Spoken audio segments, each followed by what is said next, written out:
So let your masking fluid dry. These are the colours I'm using. I've slowed the film down. I'm using Winsor & Newton's Burnt Umber, Magello Gold Prussian Blue, M. Graham's Paynes Grey and Dale Rowney Permanent Yellow. But I will give you some alternatives. I'm just testing there to see if the masking fluid is dry. So if it doesn't come off on your fingertips, it's dry, but give it a long enough time. And whatever you do, don't blow dry it because it'll be very difficult to remove the masking fluid. I'm mixing up some Prussian Blue here and some Burnt Umber. I'm using my size 6 brush to do this, and I'm going to add loads of water. It's going to be very pale and it's going to be my lightest tone besides the paper, and I'm just putting it in everything above that sort of water or path area, snowy path area, but I'm going to put it in the foliage as well and grasses on the bottom left hand side. I'm using a large flat brush. Just use the biggest brush that you have because you're painting a very large area. Keep loading as well, getting fresh paint all of the time. I'm keeping the background very, very light because I'm going to be painting damp into damp there later. So it's quite a lot I'm going to be doing here. But this first stage, you want it to be wet on dry, but plenty of light coloured paint on this painting. You may have noticed that I'm actually using a little porcelain palette. What I like about this is that it's sort of 4 little sections which I put my 4 colours in, and the middle bit I'm going to use for the mixing. So I've wiped away the previous colour. I'm mixing up now some Paynes Grey and some Permanent Yellow, but you could use Indigo and Cadmium Yellow or even a Quinacridone Gold for this, or even Blackened Yellow. There's some really good colour alternatives you could use for this. So I'm just mixing up a puddle of this, and I'm adding a tiny bit of the Prussian Blue. If you don't have Prussian Blue, you could use Phthalo Blue, Monestiel Blue, Winsor Blue, even Cerulean if you didn't have those colours. And I'm painting this now, still wet into wet. The background is very wet, and I'm using my size 10 brush just to drop in these gorgeous subtle greens. And that's the other thing that attracted me about this photograph, was these delicious sort of soft grey greens that are in this photograph. You know, especially in the background, they're very cool in tone, almost bluey grey. So I'm just dropping that in. It's a bit too dark there, so I've just watered that down on the right hand side just to blend it in. This is my favourite time in a watercolour painting, is just putting on these very, very pale washes first. I mean, obviously the washes that I painted in the background there with the Prussian Blue and Burnt Umber are almost transparent, but it is there, that colour is there. And I'm just painting these green grasses in here now. The masking fluid is resisting some of it there, but I really want to just try and get a little bit of variety and slightly warming up the colour on the right hand side as it comes towards us into the foreground, so that it creates a little bit of depth with that warmth of colour. Warm colours come forward, cool colours recede. I've mixed up a little bit of dark now, using a bit of Burnt Umber, a little bit of Paynes Grey. You can really vary the greens though, it doesn't have to be just one. You can sort of really intermix these colours all the time. So I've made it slightly creamier and slightly darker because it is quite dark in this right hand area. Then I'm just using a damp brush now just to sort of blend between that light area at the top and the dark at the bottom. I'm putting a little bit of this dark now on the left hand side, still using my size 10 brush. As you notice there, it actually, because obviously I'm painting a dark colour into the drying sort of triangle in the middle there, so I've got some nice hard edges and I can really paint some details there as well, almost kind of wet on dry and not wet into wet. This area here is wet into wet. I'm just rinsing off my brush there, adding a little bit more Paynes Grey to that colour. I felt that was too warm, so I've added a little bit more Paynes Grey to it. It's still too warm, by the way. So you can make adjustments on the paper. It's quite nice. I've dropped in a little bit more Paynes Grey and Prussian Blue just to push that yellow back in its place, as it were, but just sort of covering these areas. Now I do paint very fast, so but it's a lot of areas to cover. Now if you find it difficult to kind of put your paint on because it's all lots of wet into wet, damp into damp, work on a smaller scale. That's a really good piece of advice, you know, and just build up your confidence. There's no shame in it. It's, you know, you can, I've seen some beautiful smaller scale paintings, so just go for it, what you feel comfortable. I put some really strong mix of Paynes grey in the bottom left hand corner there, and I'm just creating a little bit of texture on the right hand side using the tip of my brush. I mean, what's really nice about just having these 4 colours, I'm just sort of dabbing in and dabbing there, putting them in the middle just to get this variety of colours. And it's nice to have a limited palette. It gives you so much control. So I'm really painting damp into damp here, lovely darks in the foreground, really sort of getting those to come forward. And I've swapped now to my size 2 brush actually, just to try and put some creamy darker grasses in this left hand side here and there. I thought because that kind of wasn't working for me, I'm grabbing my plastic card and I'm going to scratch into there so I can get some darker marks by scratching the paper, which is permanent by the way. You can sort of score the paper and that dark paint will run into the scratch and it'll create some darker marks, as you can see there. It's very subtle, but I just wanted that little bit of texture. I'm just adding a little bit now of sort of neutral kind of greens just below the silver birch tree, and I'm making sure that that background is still damp because I want to work damp into damp now in the background there. You can see there's a little bit of a dip on the sort of in the background there on the right hand side, so the paper's buckled slightly. So that will be the wettest area. All the paint, all the water's run into that area and all the paint. But you saw there I took the excess off there just to control the amount of paint that's going to go on there. I don't want this paint to run too much, so it's damp into damp. So to make your paper or paint damp, just wipe the excess off on a piece of kitchen towel or tissue just to get that control. Make sure that paint is sort of slightly, not creamy, but you want it sort of almost milky so that it stays. If it spreads too much, just take that excess off on the tissue. Now you saw I moved my jam jar there because I was in danger of knocking it over because I was working a little bit, use it with the way I sort of, my hand gestures when I paint sometimes, I sort of get a bit expressive and I was in danger of knocking it over. So I'm just painting this mix now of the Prussian blue and the burnt umber, sort of damp into damp, just getting these sort of the foliage and the different sort of shapes of the foliage in this background. And it's a really nice colour match, this. I loved it. I really had a play around. I was using alternative colours like burnt sienna and turquoise for this, but I found the Prussian blue and the burnt umber the sort of best colour match. I've just made this colour slightly stronger just to kind of have that little bit of foliage that looks slightly darker coming forward, and I'm using a little bit of the Paynes grey and the yellow now, taking the excess off on the side and just painting some darker grasses, damp into damp, just on this sort of edge of the snow and the grasses here with my size 10 brush. Again, if it bleeds too much and you feel like you're losing control, just wipe the excess off on a piece of material or kitchen towel. It will stop it from bleeding and running sort of thing. I'm using the my trusty plastic card here just to pull out some grasses, not necessarily to scratch the paper, just to pull out that sort of damp paint and pull it up into the lighter area. I'm using a little bit of burnt umber now and a touch of Paynes grey, using a dry brush effect. So your brush doesn't want too much paint on there. And because the paper is so textured, because it's rough, you just want to sort of rub it on the tooth of the paper. So use the sort of belly of the brush and not the tip, and do what I did there. Take the excess off if it's too sort of going on like a wash. You just want that lovely dry brush effect, which is so effective, and it gives a nice sparkle to the snow here. And I love the sort of subtle colours that are on this snow here with the burnt umber, a little bit of the Paynes grey, just working my way along the edge here, sort of basically wet on dry, and sort of pushing that into the damp paint.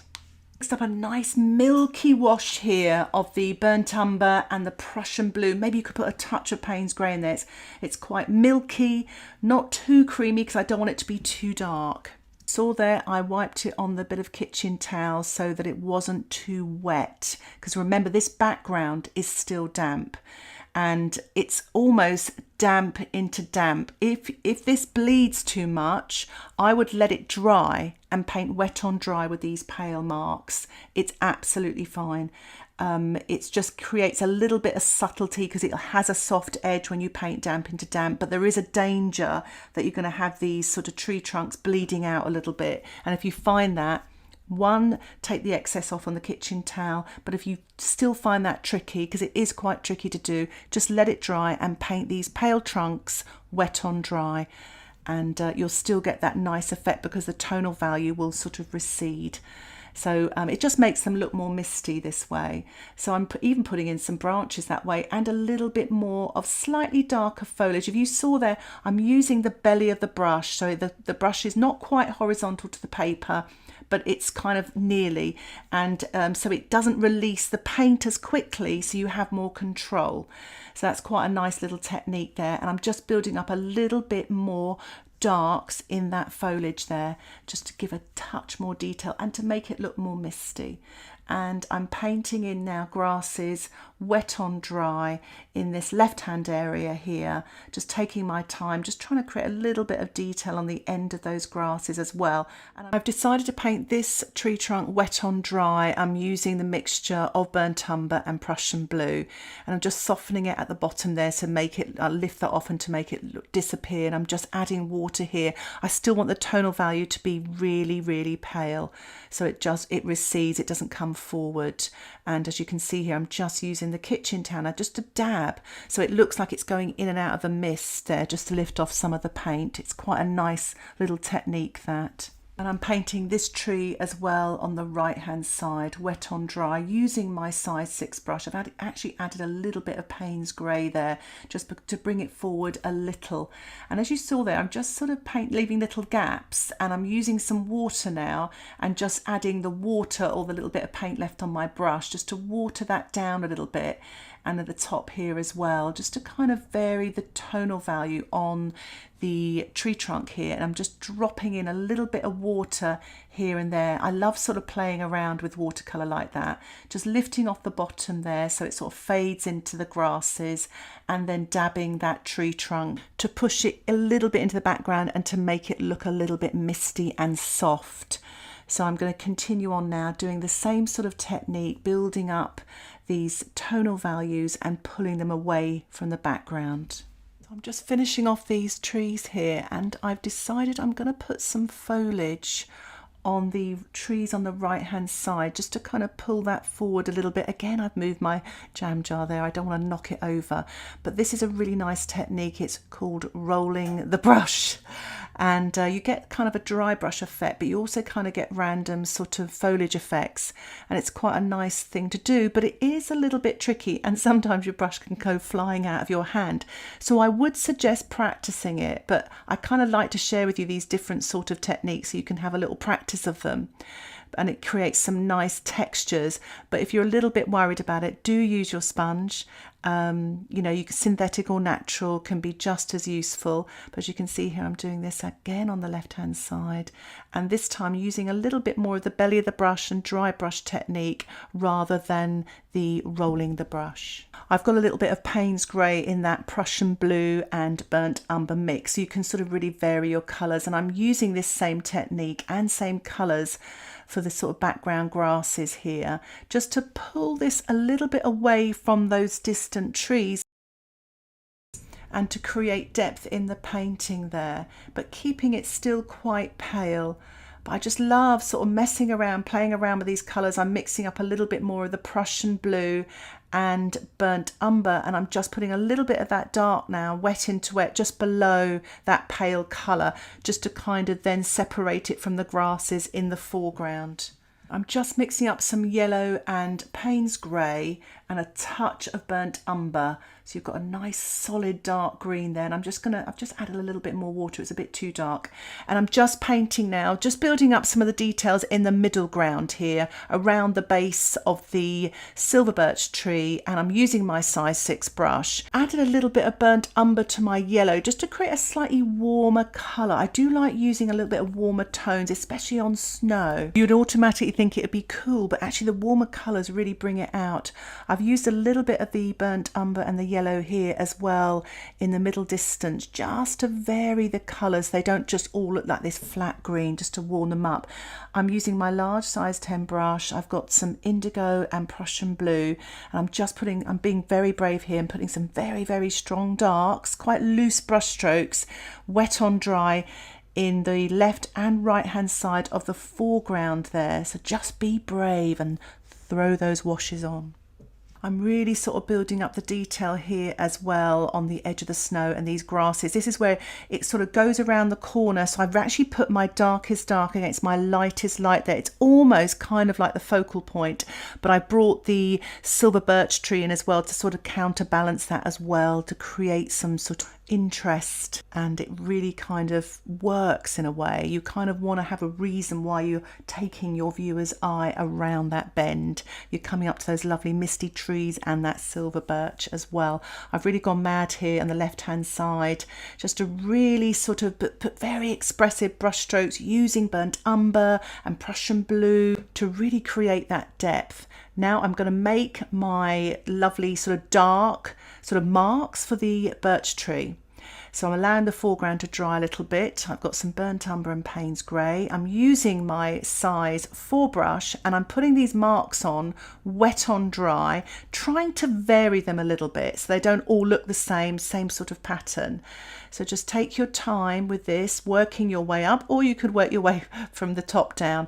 And I've just got my damp brush now and I'm just wetting that sort of left hand side, the light coming from the right, and just using the actual dark marks to create some shadows. It's so effective. So I've got a real strong light coming from the right and I'm really sort of manipulating that damp paint, adding a little bit more burnt umber now just to warm up that shadow a little bit and the darker marks, just to really give a little bit more interest and detail. I'm just using some quite pale burnt umber again and the Prussian blue, and just putting a few little more marks in the distance here.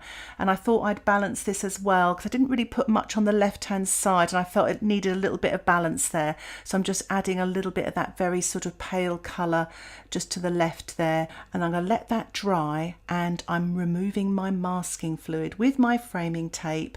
You have to make sure your painting is completely dry because it can either tear or smudge your painting. But as you can see now, I've got a lot of my light back, especially in the centre there as well. So it's amazing when you're putting all these darks on, you have actually reserved a lot with the masking fluid. So once you've removed all your masking fluid, I'm just wiping my palette here with my tissue just to get a nice clean sort of spot. And I'm going to squeeze in some of my white gouache, but you could use white acrylic or white watercolour. I find gouache is great because it's very opaque. And I'm using my size 4 brush. I'm sort of diluting it somewhat and I'm spattering. I'm just putting another glaze on the left hand side of the silver birch tree just to give it a touch more shadow. I'm using a bit of Paynes grey and Prussian blue, so it's a nice cooler tone just to really pop that out and bring that forward. And I decided, actually, artistic license here, you don't have to do this. I just wanted to put a few more trees in, so I'm actually painting these wet on dry using my size 2 brush and just painting in with the burnt umber again and the Prussian blue some sort of bit more detail, bringing these trees, some of these trees forward, but you can see there's some that are very pale in the background still, and it's just to give a little bit more depth to this painting, but also it looked a bit empty in the background and I wanted to give it a touch more detail and put some more branches and things in. And also I love painting trees but it's quite nice actually putting a few little delicate branches in here and there. I'm sort of finessing here on at the right way up on the left hand side, of course, using my size 2 brush, which I absolutely love for painting sort of twigs and smaller branches, and just finishing off there. I really hope you've enjoyed this tutorial with all the sort of tips and techniques and the limited palette and using those colours to create these beautiful soft grey greens. I hope you enjoyed this tutorial, and if you'd like to support the content that I create here on YouTube, get access to my exclusive tutorials and my longer, more in-depth tutorials with downloadable outline sketches, why not think about joining my Patreon membership? Details about the membership can be found in the description below. Just click Patreon. Thank you so much for watching this tutorial. Happy painting. Bye for now.